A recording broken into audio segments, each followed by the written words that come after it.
अस्सलाम वालेकुम sir. I hope आप ठीक ठाक होंगे और हमेशा से आपके साथ हमारा साथ रहा है। दुआएं रही हैं, अल्लाह पाक आपको फिर कामयाब करे और वी आर वेरी होपफुल और हमेशा हम आपके साथ ही हैं। सवाल थोड़ा सा अवामी है और बहुत छोटी सी बात थी। हम आए दिन पढ़ते हैं, देखते हैं सोशल मीडिया पे भी, न्यूज़ में भी, जब अदालत की तरफ से कोई फैसला आता है तो लोग जिस तरह से शोर मचाते हैं कि अदालतों के फैसले सही नहीं हो रहे और ये अदालतें सही नहीं कर रही हैं, ये क्या चल रहा है सारा कुछ। तो जो आम आदमी है उसके जहन पे जो असर पड़ता है, उसको भी ये एहसास होता है कि शायद अगर इतने बड़े बड़े जो लोग हैं, I am not talking about Tehreek Insaf, क्योंकि तहरीक इंसाफ की हमेशा से यही कोशिश रही है कि इंसाफ पसंद ही रहे, लेकिन मैं जनरल बात कर रहा हूँ। तो वो जो आम इंसान है, जो आम लोग हैं, उनका ये परसेप्शन बनता जा रहा है कि शायद अदालतों में सही फैसले नहीं हो रहे। इस पे अक्सर कभी बात होती है तो लोग नाराज भी बहुत होते हैं, लेकिन मैं चाहता हूं कि इसके बारे में आप भी थोड़ी सी रोशनी डालें। देखिए, पहले तो फैसल, क्या हमारी अदालतों की और हमारा जो जस्टिस सिस्टम है उसको बेहतर होना चाहिए, उसमें इस्लाहत होनी चाहिए, बिल्कुल होनी चाहिए।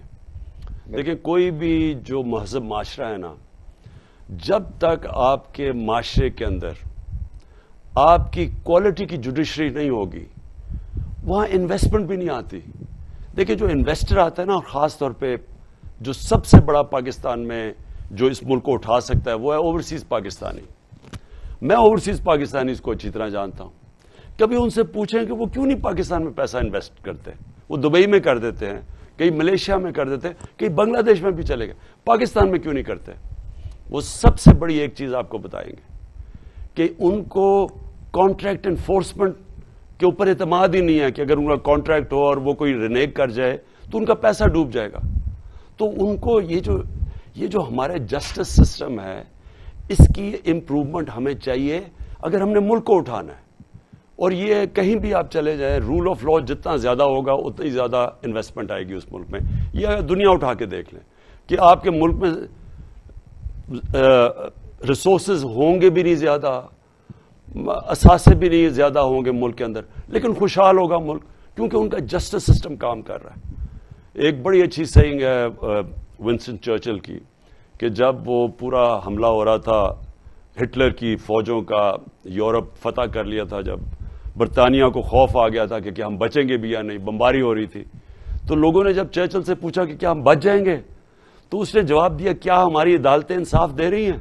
उन्होंने कहा दे रही हैं। कहता फिर कोई ताकत हमें नहीं खत्म कर सकती। तो ये याद रखें, जो जस्टिस सिस्टम है ना, वो है cornerstone of a civilised society. अब आ जाए कि लोग मानते नहीं है फैसले। देखिए, अगर मैं करप्ट आदमी हूं ना, और अगर मैंने चोरी से पैसा बनाया है, तो मैं कभी भी नहीं चाहूंगा कि आपकी अदालतें सही माने में चलें, क्योंकि अगर वो चलेंगी तो मैं पकड़ा जाऊंगा। उनकी पूरी कोशिश होती है अदालतों को मुतासर करने की। पैसे चलाते हैं, जजेस को पैसे देते हैं। इस मुल्क के अंदर डंडों से अटैक किया गया सुप्रीम कोर्ट को जब वो नवाज शरीफ का केस सुनने लगे थे करप्शन का।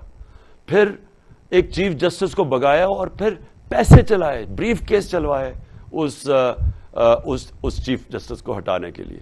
तो ये तो हमारी तारीख है।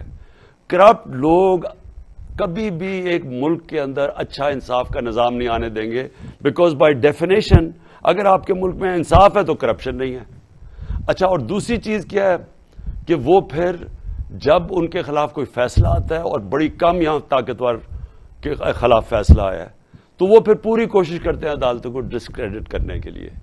तो ये जो आपने बात की ना जी, ये है कि लोगों को क्या पता चलेगा कि कौन सच बोला। अगर सारे जब भी कोई केस हारेगा वो कहेगा जी अदालतें बहुत बुरी हैं, लेकिन लोग इतने बेवकूफ़ नहीं हैं। लोग जो है ना वो समझ जाते हैं। और लोग जो अदालतें हैं, मैं आपको ये भी बता दूं कि आप आम लोगों से पूछ लें, वकीलों से पूछ लें, सब आपको बता देंगे कि जजेस की वो नंबरिंग बता देंगे कि ये जज कि ये है, ये ए है, ये बी है, ये सी है, ये डी है। ये सबको पता चल जाता है उनकी जजमेंट्स की वजह से। जो जजेस हैं वो अपनी जजमेंट्स की वजह से उनकी रेपुटेशन जाती है ऊपर या नीचे। यू थिंक कि लॉ एंड ऑर्डर पे हमें और काम करना चाहिए? अल्लाह करे कि आप वापस आएं और इस पे फिर और मजीद काम हो।